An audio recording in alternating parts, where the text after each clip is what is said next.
In this presentation, we aim to answer the question of whether this representation of the Renaissance birth of Venus is a feminist portrayal. The inequality of women is shown throughout the birth of Venus. Initially, we are shown this belief when we find out Alessandra loves to paint, but she has to do so in secret because painting is a man's line of work. Also, you see the inequality when Alessandra is set up in an arranged marriage to Christoph without any real say in the matter. Alessandra is just expected to be a housewife and forget her dreams of being an artist. In the book, Birth of Venus, they stereotype the gay characters in multiple ways. Christoph and Alexandra's brothers are both described as being handsome, but do not like the company of women. This is fag hag treatment of the gay characters, because women are attracted by the two men, but the women cannot woo them. On Alexandra's wedding night, when Christoph and Alexandra christen their marriage, Christoph is shown as being completely repulsed by the female body.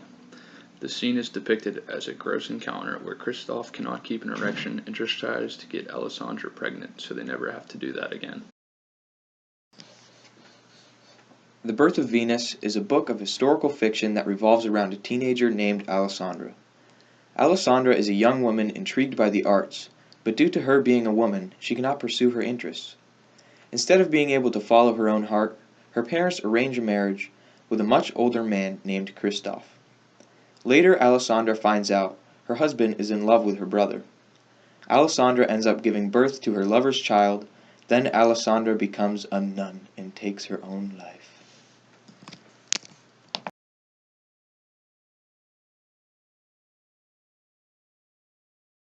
Now that we're married, what should we do? Well, we could go look at sculptures, I like sculptures. I like art. or we could make a baby. Okay. So soon? All right, we can try that out. Yeah. 2,000 years later.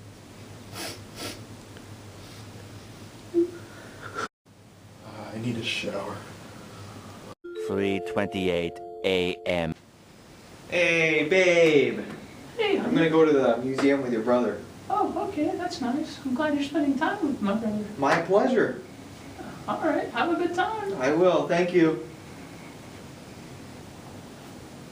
You know, go see the painter. What? Oh, nothing. Wear rubber. Few inches later. What are you doing? Nothing. Not drawing. Definitely not drawing, because women don't draw. Eventually,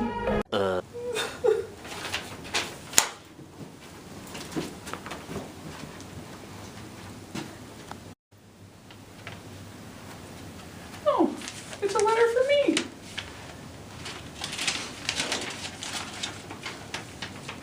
Dear Alessandra, this whole experience has been less than great. I'm gonna be blunt when I say this. I love your brother, not you. I know how sad you must be, but I'm really sorry. Sincerely, your hubby. You left me for my brother? What am I gonna do? I'm pregnant? I'm gonna be all alone. 3 hours later. Can you move it along? I'm all out of time cards. Life is so unfair. All I wanted to do was paint, but my mom, she just wanted to marry me off. It's so depressing. Because my lover didn't even love me, he loved my brother. So now I'm pregnant, about to have a kid, and I don't even got a dad.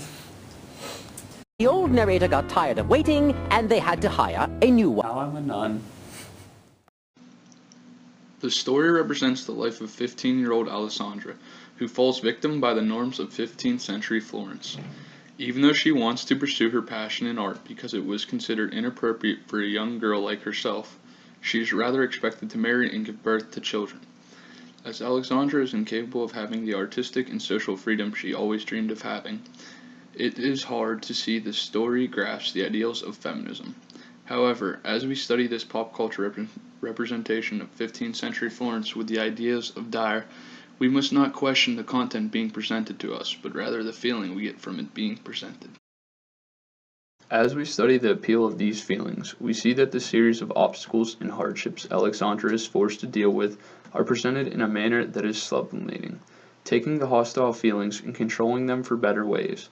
When the theme of the book, women in self-determination, women in art, women in marriage, women in God, are all hampered, we critique the ideologies of norms and recognize these values which were once complacent fantasies into alternate outlets. According to Dyer, conflict and dramas present utopian ideas by responding to real-life needs and situations. As we live by the bedrock values based on beliefs of Florence through the eyes of young Alessandra, we are horrified as we feel the guilt and wrongness while questioning these unfair ideologies that come to play.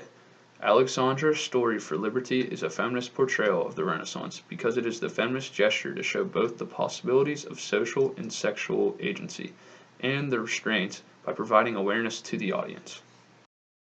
And I know when that hotline blink, that can only mean one thing. I know when that hotline blink. No, but I know when that hotline blink, that can only mean one thing. I know when that hotline blink.